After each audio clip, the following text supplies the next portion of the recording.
Hola, ¿qué tal amigos? Bienvenidos al programa institucional de la Secretaría Universidad Somos Todos. Hoy, como todos los miércoles, pues acompañado del profesor José María Anderes Álvarez y hoy dándole precisamente un giro al programa, la dinámica que siempre tenemos para conversar sobre un importante tema como lo es la situación nacional de Venezuela, el llamado al diálogo y la paz.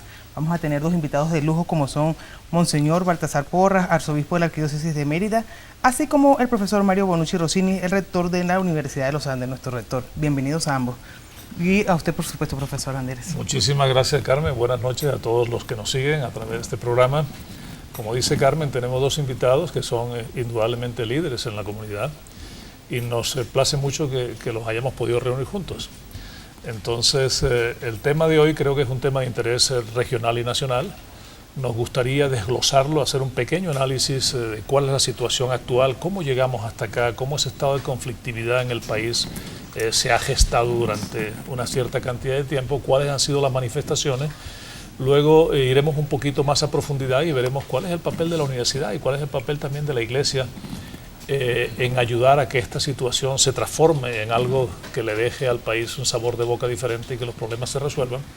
Y al final del programa vamos a tocar un tema que es de mucho interés para la comunidad católica, que es el acto en el cual el Papa Francisco elevó a los altares pues, a dos de los papas más queridos de los últimos 50 o más años, ¿no? Entonces, ese es el programa del día de hoy, queridos amigos. Monseñor,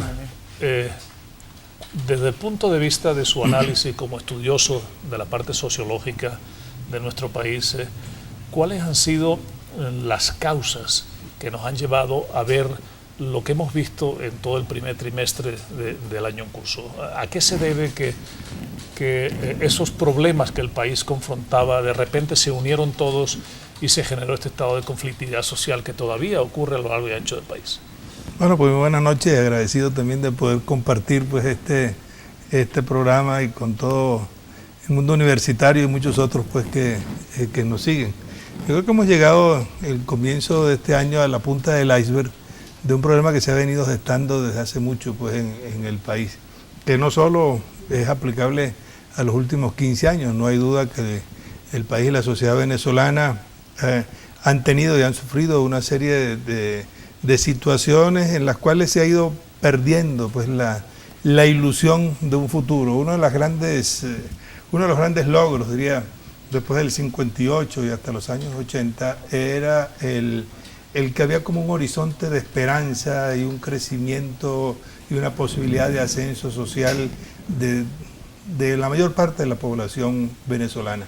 Al estancarse esto, pues bueno, todo el proceso que vino al final del siglo pasado y la ilusión que se hizo con este proceso que estamos viviendo. Y ahora estamos en un momento de resaca, así de desilusión de que aquello que se esperaba pues no se ha dado. ¿Y por qué?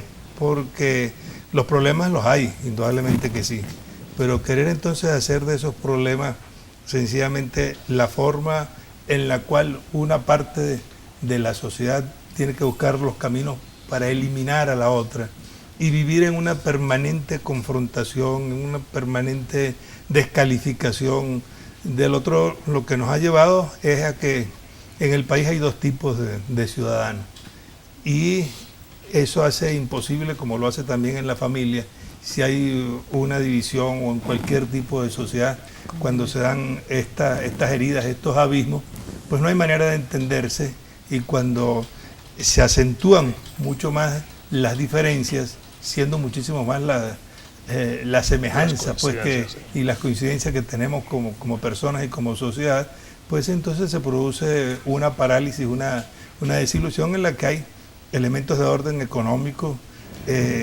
Aquí tenemos una lectura del país que uno se pregunta si vivimos una esquizofrenia colectiva o si cada uno de los que habla vive en otro planeta, vive en otro sitio, porque para uno, bueno, estamos en el mejor de los momentos.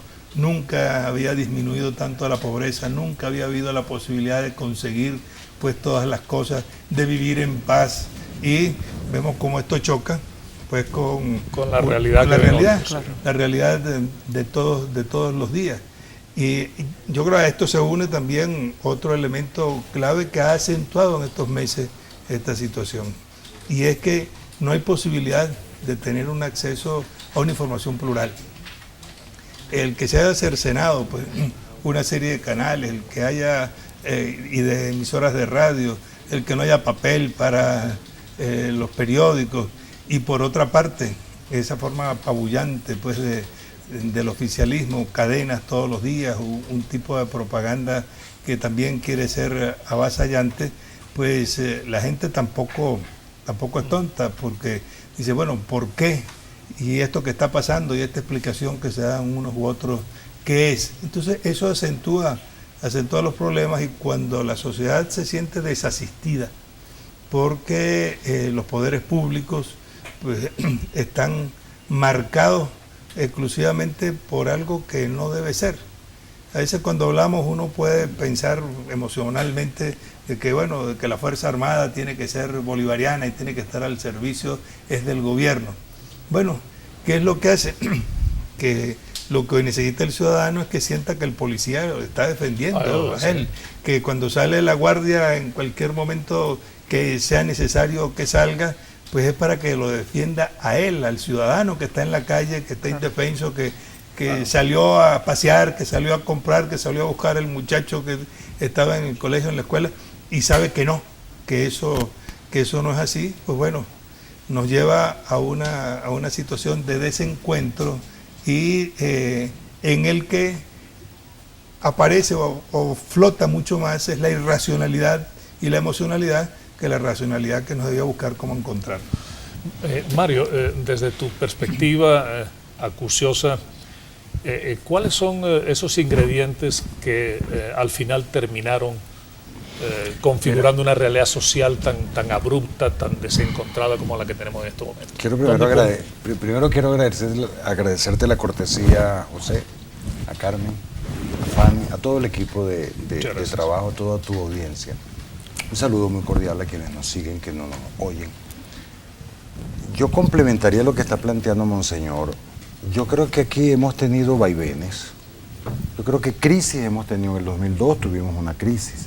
Hubo posteriormente hasta una comisión de la verdad. Un poco lo que se está repitiendo ahorita. En el 2007 hubo una derrota del gobierno de un referendo constitucional. O sea, yo creo que hemos tenido crisis, pero que siempre en esas crisis el dinero salvador o el recurso salvador que proviene de las arcas del Estado, lo que produce el petróleo, ha ido resolviendo la situación. Y quiero apuntar a eso porque creo que en este momento, en esta circunstancia, ya no tenemos ese elemento salvador. O sea, antes salíamos con cualquier medida, el fondo chino, hipotecar petróleo, el fondo tal, pero eran medidas que iban resolviendo situaciones que generaba la implantación de un modelo socialista. De un modelo socialista que, por cierto, no tiene escrita ni su ideología ni su doctrina.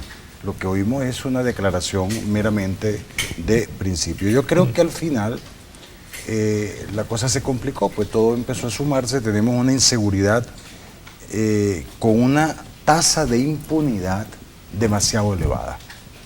Tenemos desabastecimiento, tenemos escasez, sin posibilidades ciertas de que a muy corto plazo podamos resolverlo. Tenemos el problema del desempleo, sobre todo el primer empleo para nuestra juventud, que no logran ver. Fíjense, el día de ayer el presidente de la República decreta un incremento salarial solo del salario mínimo. Eso lo equipara, por ejemplo, para que la gente que nos ve y que nos oye, lo equipara con el grado 1 de obreros y de empleados universitarios, pero que queda ligeramente por debajo. O sea, que nuestros obreros y empleados no recibirían ese 30%, pero quedarían con un salario cercano al básico. O sea, bueno, yo he estado 3 veces en La Habana y ese proceso lo vi y lo viví. O sea, ¿cómo es posible que en La Habana todos ganan 200 pesos, 240 pesos? O sea, si eres obrero ganas 200 pesos, si eres empleado profesional ganas 240 pesos y un pollo vale 300 pesos. O sea, son cosas de ese tipo.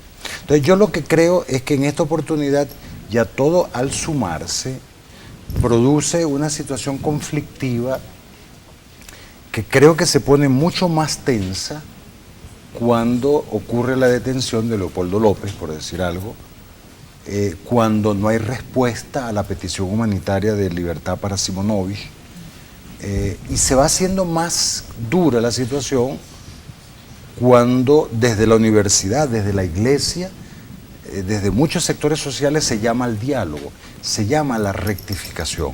Porque yo lo que creo es que cualquier gestión, cualquier gobierno puede tener errores, puede tener problemas, pero también hay que tener la suficiente habilidad para poder reconocer de que hay problemas y que hay que corregirlo y que hay que enmendarlo. Entonces, yo creo que al final tuvimos esta situación y así habrá sido tan difícil la situación. Y esos son análisis que presumo que los historiadores, tú que eres historiador, lo resolverán mejor que nosotros.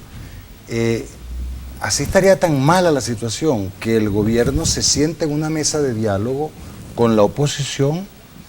Eso me pareció una situación atípica y que nunca había ocurrido en este país, donde la gente se dijo las cosas abiertamente, y siempre lo comparo con un consejo universitario. Esa era la primera fase del consejo universitario, era el escarceo. Ahora falta la segunda fase, el de las propuestas, el de la corrección. Pero lo más importante, José, que yo quiero resaltar, que toda esta crisis desembocó en protestas, y que la protesta es un derecho constitucional, y que para que realmente sea un derecho, el funcionario tiene que prestarle atención al que protesta, porque si el funcionario no le presta atención al que protesta, quien protesta no tiene un derecho. Se están burlando de ese derecho. Bien, queridos amigos, Carmen, nos están pidiendo que identifiquemos la estación. Quédense con nosotros, en breves minutos estaremos de nuevo, esta vez abordando un poco la experiencia que tuvieron nuestros dos invitados en la oportunidad en la que se pudieron reunir con el vicepresidente de la República, otros personeros del Gobierno Nacional, como una situación previa a la instalación de la mesa de diálogo y paz que tuvo lugar en Mérida aproximadamente hace más o menos un mes. Quédense con nosotros y ya volvemos.